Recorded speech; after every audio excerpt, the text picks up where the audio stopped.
These are very nerve-wracking times for people who currently enjoy protections under the DREAM Act. The future of the program could be known very soon. The Obama-era measure protects people brought into the U.S. illegally as children. The Deferred Action for Childhood Arrivals, or DACA, includes more than 800,000 people. The program, created in 2012, but last year, a judge in Texas ruled it is illegal. Well, that ruling was appealed, and a decision is expected soon.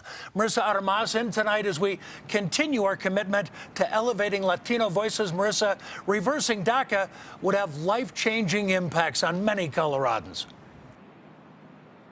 That's right, Jim, because Colorado is home to over 14,000 DACA recipients, and they have a spending power of more than $400 million. Earlier today, we spoke to a student here at Metro State, and he worries about his future.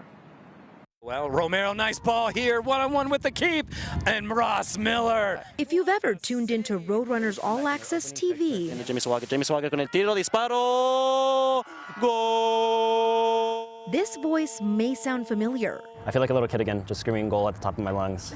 It's a dream that for Cristian Perez Orona was almost not possible until having DACA. It was a big opportunity for me and my older brother, who were born in Mexico and didn't have any status until recently. But Cristian's dream of being a sportscaster one day could be stripped away. There was a lot of fear, a lot of sadness, and a lot of frustration. That's because the legality of DACA is currently being questioned in the Fifth Circuit Court of Appeals, and a ruling is expected soon.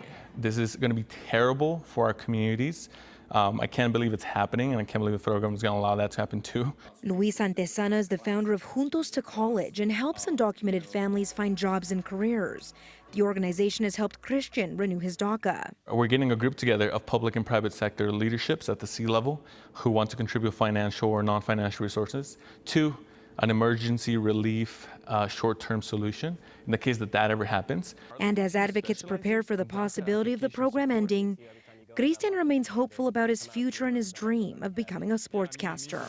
So there you have it, MSU Denver making a huge splash with I have faith in those that have put such goodwill towards this program and towards the recipients. So I truly do believe that we will be here permanently one day.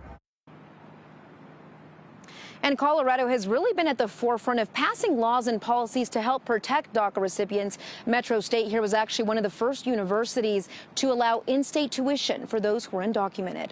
In Denver, Marissa Armas covering Colorado First.